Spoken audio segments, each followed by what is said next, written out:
Hello mga kariles! Kamusta na tayo dyan? Heto na naman kami, ang Leolen Lacuacha Camping Serye.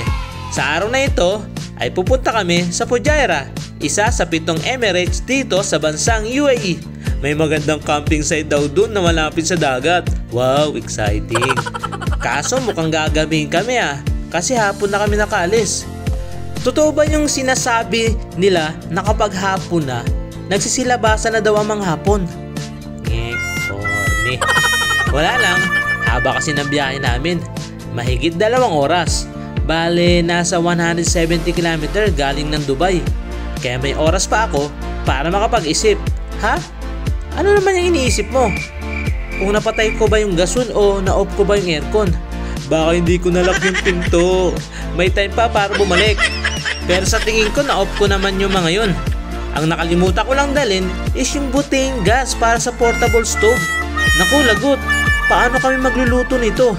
Kaya bago kami makarating sa camping site, nag-stop over muna kami para bumili. Wow! Ang laki namang grocery store na to. Ayoko talaga mag-stop over kapag ganitong tindahan kasi malamang sa alamang mapapa-shopping yan si Len Lacuacha. Makabili na nga din ng chicheria at shawarma. Okay na yata.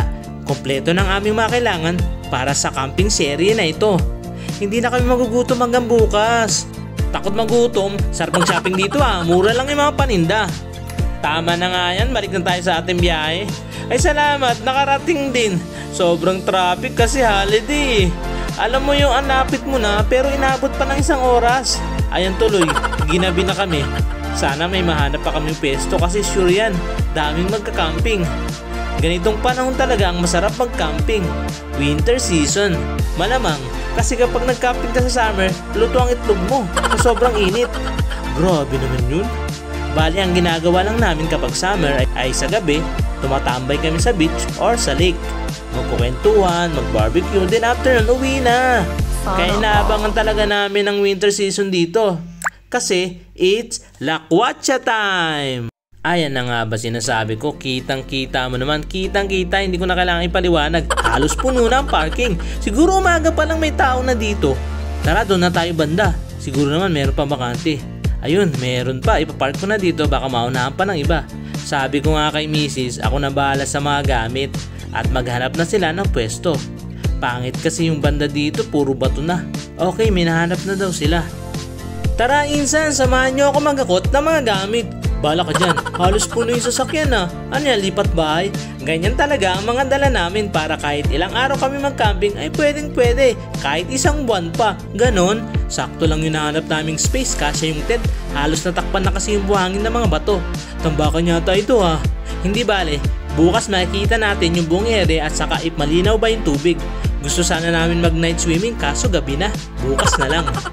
After nga namin makapag-setup, syempre it's barbecue time. Tuwing camping lang kasi kami nakakapag-barbecue. Iba pa rin kasi kapag iniyaw sa uling. Ito ang aming pwesto, ayan kitang-kita mo naman puro bato. Ito ang resulta kapag late na dumating. Buti nga may nahanap pa kaming pwesto. Yan ang aming tent, pang 3 person. Kaya kapag dalawa lang kami ni Mrs., pagulong-gulong kami at pwede kami magabulan sa loob. Ganon! Kasama pala namin yung tita ni Mrs. taga Abu Dhabi. Bali siya ang tagaluto namin ngayon. Meron kaming liempo at iniyaw na isda.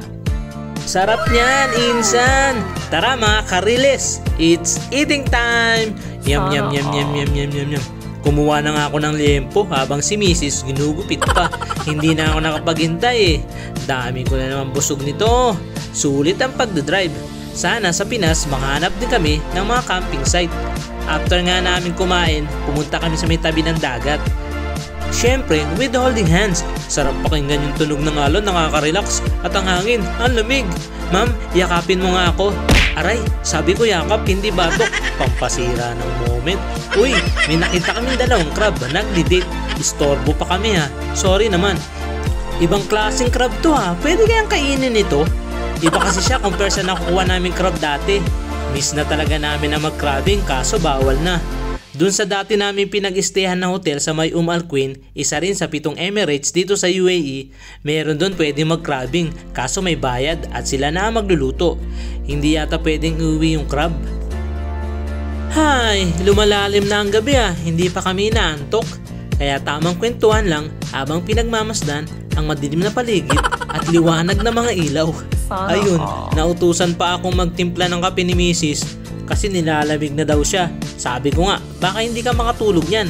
Sabi ko naman sa'yo kapag nilalamig ka, isang yakap lang yan.